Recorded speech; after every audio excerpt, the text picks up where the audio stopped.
గోపాలపురం మండలం దొండపూడి పంచాయతీ పరిధిలోని సాగిపాడు గ్రామంలో శివాలయం నుంచి నియోజకవర్గ వైఎస్ఆర్సీపీ ఎమ్మెల్యే అభ్యర్థి రాష్ట్ర హోంమంత్రి డాక్టర్ తానేటి వనిత ఎన్నికల ప్రచారాన్ని ప్రారంభించారు.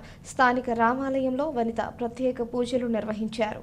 గోపాలపురం మండలంలోని సాగిపాడు, దొండపూడి, నర్సన్నపాలెం, గంగోలు, రాజంపాలెం గ్రామాల్లో పర్యటించారు. అడుగడుగున హారతులు, పూలమాలలు, శాలువాలతో సత్కారం చేస్తూ ప్రజలు బ్రహ్మరథం పట్టారు.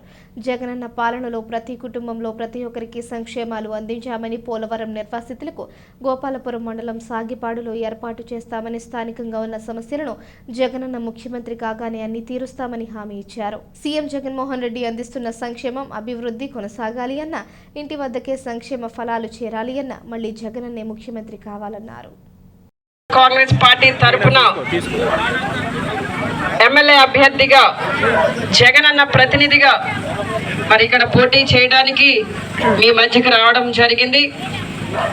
రేపు మే 13వ తేదీన జరగబోయే ఎన్నికల్లో మీరంతా కూడా మీ అమూల్యమైన ఓటును ఫ్యాన్ గుర్తు మీద వేసి జగనన్నను ఆశీర్వదించాలని మనస్ఫూర్తిగా మీ అందరినీ కోరి ప్రార్థిస్తున్నాను. మీ అందరికీ కూడా ఒక్కొక్కరికి 2 ఓట్లు ఉంటాయి. 2 ఓట్లు కూడా ఫ్యాన్ గుర్తు మీద వేయాలని మీ అందరినీ ప్రార్థిస్తున్నాను. మీ అందరికీ తెలుసు, దాదాపు 5 సంవత్సరాలుగా జగనన్న అందించిన పరిపాలన మనం చూసాం. ప్రతి ఒక్కరికి, ప్రతి కుటుంబంలో కూడా సంక్షేమ పథకాలు అందిస్తూ మనందరి అవసరాలు తీర్చారు జగనన్న. మరి ఈ రోజున ఇది ఆర్ఆర్ ప్యాకేజ్ కింద మీరు పోలవరం నిర్వాసితులుగా గోపాలపురం నియోజకవర్గంలో గోపాలపురం మండలానికి మీరు రావడం జరిగింది.